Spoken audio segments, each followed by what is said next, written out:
புரட்சி தமிழ் ஐயா எடப்பாடியார் அவர்கள் மக்களை காப்போம் தமிழகத்தை மீட்போம் என்கிற வெற்றி முழக்கத்தோடு எழுச்சி பயணம் தமிழகம் முழுவதும் சுற்றி வருகிறார்கள்.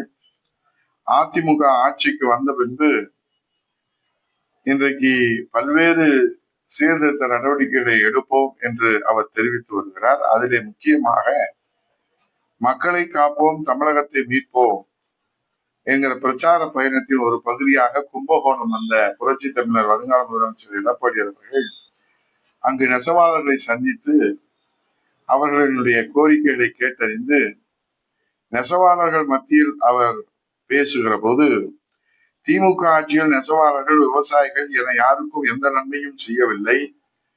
மக்கள் சேவை செய்யும் கட்சி என்றால் அது அனைத்து இந்திய அண்ணா திராவிட முன்னேற்ற கழகம் மட்டும்தான். புரட்சி தமிழ் ஐயா எடப்பாடியார் ஆகிய நான் பிரச்சார பயணம் செல்லும் இடங்கள் எல்லாம் மக்கள் புரட்சி தமிழ் ஐயா எடப்பாடி அவர்களை வரவேற்கின்றனர். அதனால் அதிமுக நிச்சயம் வெற்றி பெற்று ஆட்சி அமைக்கும். மீண்டும் ஆட்சிக்கு வந்த பின் நெசவாளர்களுக்கு நன்மை பயக்கும் வகையில் பல்வேறு திட்டங்களை செயல்படுத்த திட்டமிட்டிருக்கிறேன் என்று கூறிய மகிழ்ச்சிகரமான செய்தியிலே அனைத்து இந்திய அண்ணா திராவிட முன்னேற்ற கழக ஆட்சிக்கு வந்தபின் மீண்டும் முழு வேகத்திலே நிறுத்தப்பட்ட பறிக்கப்பட்ட தாலிக்கு தங்கம் திட்டம் செயல்படுத்தப்படும். அந்த திட்டத்திலே எல்லோருக்கும் வயிற்றில் பால் வார்க்கின்ற வகையில் நெசவாளர்கள் மூலம் உற்பத்தி செய்யப்படும் பட்டுச்சேலைகளையும் இலவசமாக மணமக்களுக்கு வழங்க திட்டம் வைத்துள்ளோம். அதை செயல்படுத்தி நெசவாளர்கள் வாழ்வில் வசந்தத்தை ஏற்படுத்துவோம். நெசவாளர்களுக்கு அரசு வழங்கும் மானியம் உயர்த்தி வழங்கப்படும். நெசவாளர்களுக்கு பசுமை வீடு கட்டி தரப்படும் என்றெல்லாம் புரட்சி தமிழ் ஐயா எடப்பாடியார் அவர்கள் அறிவித்திருப்பது இன்றைக்கு மக்கள் அனைத்து இந்திய அண்ணா திராவிட முன்னேற்ற கழகத்தினுடைய ஆட்சி புரட்சி தமிழ் ஐயா எடப்பாடியுடைய தலைமையிலே மலர வேண்டும் என்பதை உறுதியாக ஒரு முழு நம்பிக்கையை ஏற்படுத்தி இருக்கிறது. இதிலே விமர்சனங்களை வைப்பதிலே மட்டும் ஒன்றும் குறைவில்லை.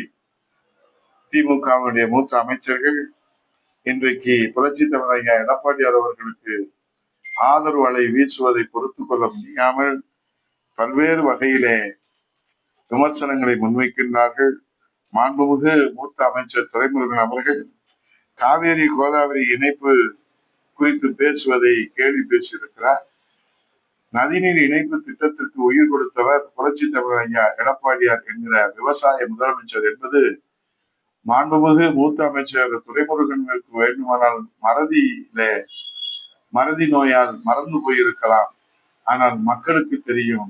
நடந்தாய்வாடி காவேரி மூலம் காவேரியை தூய்மைப்படுத்துவதும், காவேரியை டெல்டா பகுதிகளிலே காவேரி பாய்கின்ற டெல்டா பகுதியிலே பாதுகாக்கப்பட்ட மண்டலமாக அமைப்பதும், காவேரி குண்டாறு வைகை இணைப்பு திட்டம் அமைப்பதும், கரிமேனியாறு நம்பியாறு இணைப்பு திட்டம் அமைப்பதும், அத்திக்கடவு அவிநாசி திட்டத்தை நிறைவேற்றியதும், அதற்கு விவசாயிகள் நன்றி தெரிவித்ததும், முல்லை பெரியாறு அணையை பாதுகாத்ததும், இன்றைக்கு மேகதாது அணையை கட்டுவதை தடுத்து நிறுத்துவதிலும் புரட்சி தமிழ் ஐயா எடப்பாடியார் அவர்கள் ஒரு விவசாய முதல்வராக, ஒரு விவசாயியாக எப்படி அவர் போராடி பாதுகாத்து வருகிறார் என்பது துரைமுருகன் அண்ணன் அவர்களுக்கு வேண்டுமானால் மறதி நோயால் மறந்து போயிருக்கலாம்.